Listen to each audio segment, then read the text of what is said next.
And this is Jordan Pope here on Thunder Country KIIC, and joining us on the phone is the CEO of the National Rural Electric Cooperative, Joanne Emerson. And of course, before being CEO, she was also a U.S. Congressman. Is that correct? That is correct. I represented South Central and Southeast Missouri for about 17 and a half years in the Congress. So I have spent part of my vacation time at the Iowa State Fair, I'll have you know, a couple of times. So I'm pretty familiar with your territory. Absolutely. It's a beautiful state we have here, and Missouri is, of course, a wonderful state.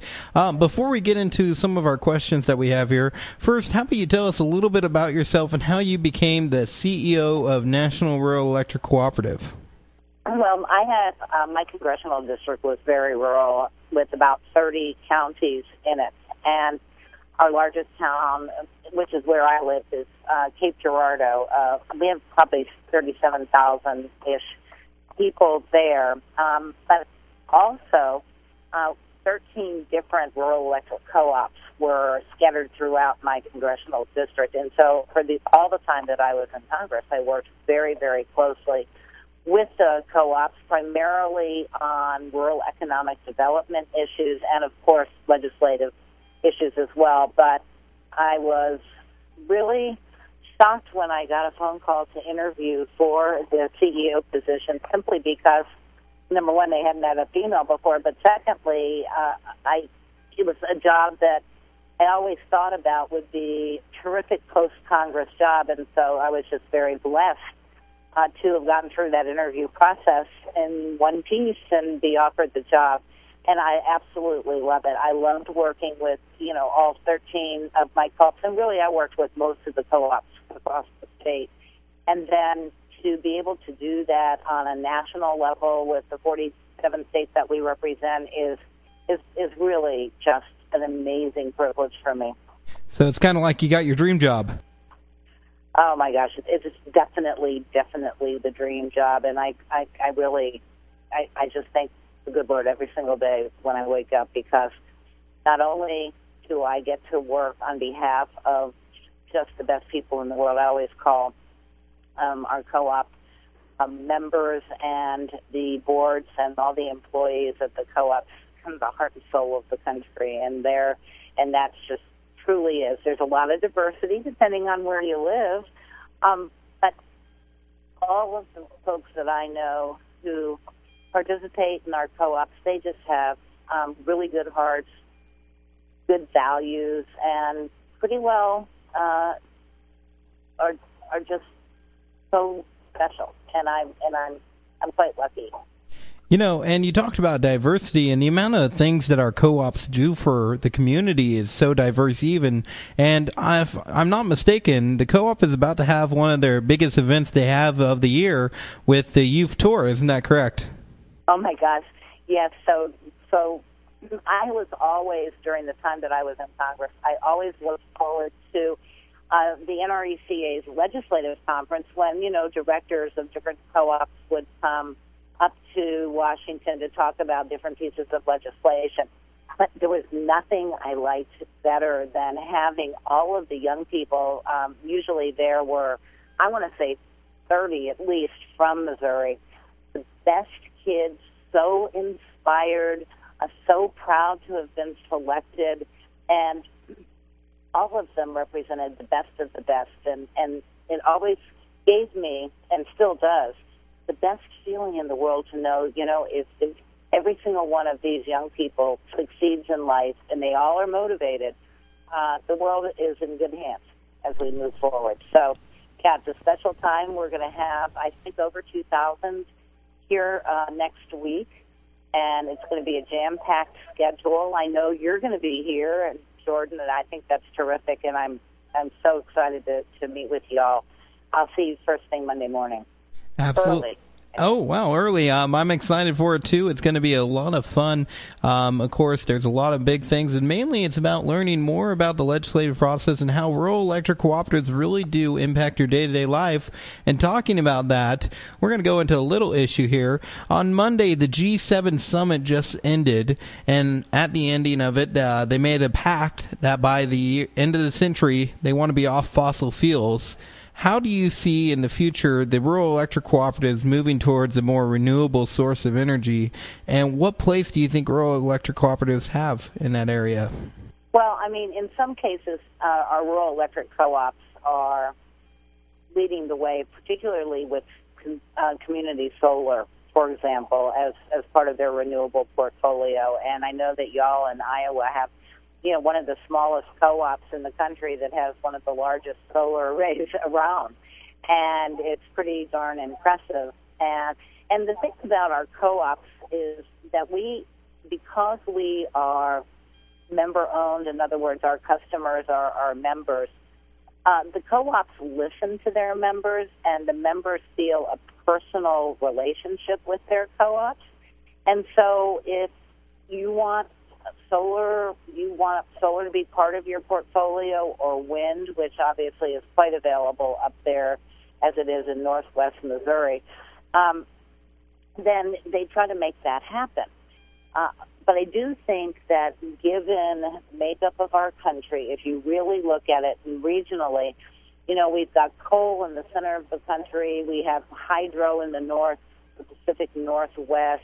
We have a lot of solar in California, some in Arizona, a lot in Hawaii, upper Midwest, and nuclear down in the southeast. There's a mix of natural gas in all of it. And so in order for us to ensure reliability, and that's basically, I would define that as making sure we can keep the lights on at a safe, affordable price, then we really do need an all-of-the-above strategy. And for base load generation, let's say it rained for a month and you had, total solar system, well, there isn't any way that you're going to get any power if you're totally doing solar. The same would be for wind because of the intermittency of it all. But all in all, it is an all-of-the-above strategy, I think, is more realistic. And even as other countries have done their best to incorporate as much renewable energy as possible, they also understand that they have to keep prices affordable, particularly for individuals who, might be on a fixed income, seniors, retirees, as well as businesses and manufacturers who rely on low-cost power in order to keep their jobs in the United States. Absolutely. Now, one other piece of information here, and this is a little bit of just a fun fact here. Now, whenever you see a rural electric cooperative, you'll see it says a Touchstone Energy product. Just for our listeners, do you want to explain what is a Touchstone Energy product? What's the meaning behind that?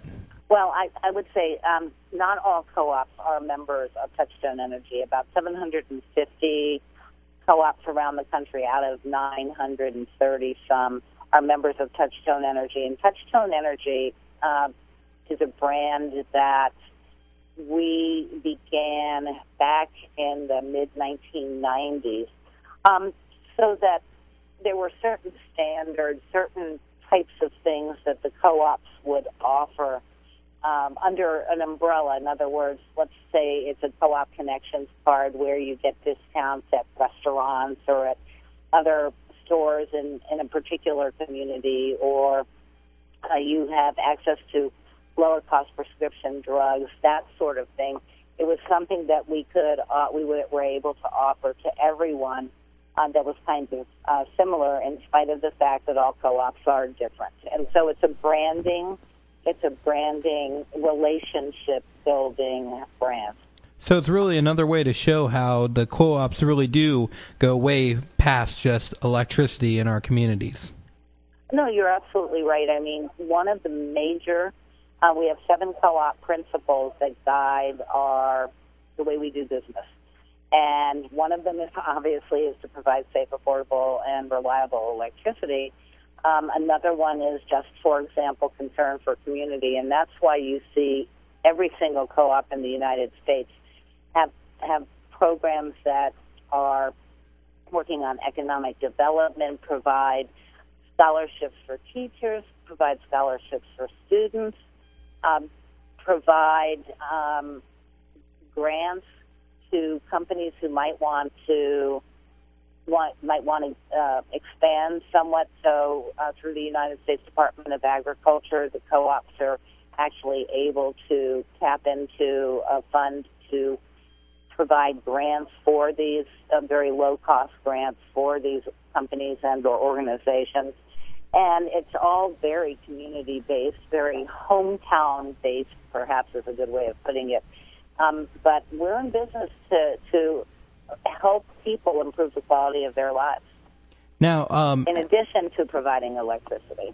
As a member of Congress, as you were, and of course a politician yourself, with the Iowa caucuses coming up here in Iowa, answer this however you want to, but what would you say the National Rural Electric Cooperative or the Iowa Rural Electric Cooperative would be looking at for in a presidential candidate? What issues are important to the REC? Well, first of all, before I answer that question, let me say how excited we are about the Rural Power Program, the Green Shirt program that I call it, but your Rural Power Program in Iowa, which really gets and encourages our rural electric cooperative members and employees to get involved in the political process, to be at all of the caucus meetings for both parties, to ensure that our voices are heard. And it is amazing what y'all have done. And we've actually put a model together, and we're still working on the details of it, that we will take the Iowa model and change it up a little bit for South Carolina, all the battleground states and the early primary states. So we'll change it up a little bit for South Carolina because they don't do caucuses, but it's a real important primary state. And the Simpsons and Brian Kading and all your great people there who run the statewide in Iowa are helping us put this together, and we're really excited about it. But I think it's important to ask the candidates about, their vision of energy and what they believe is important in a national energy policy. If they believe that affordability is something that we should always be concerned about, as well as reliability. And then there are other issues, I think, that are personal to each individual, and we certainly do not believe that that we should tell any employee or member how they should support one candidate over the other, but we just want them to get educated and to really understand that one person can make a huge difference in the political process. So I'm very encouraged, and I have, in fact, been up years ago, I was up because I wanted to come to see what the caucuses were all about, and because it's not that terribly far for me to drive up to Iowa, I came with my husband and a couple of other people, and so we kind of went and watched up close and personal how the whole process works. It's true democracy at the grassroots, and you all need to really, really be proud of yourselves for continuing that very, very important responsibility and right that we have to exercise our right to vote. Absolutely, and we are here with Miss Joanne Emerson, and as we finish up here, do you have any final thoughts, any word of advice to all of our co-op members here in Albia? Well, I want to say this. I want to thank them for the tremendous job that they do each and every day trying to make a difference in the lives of all the folks that you all serve, for their work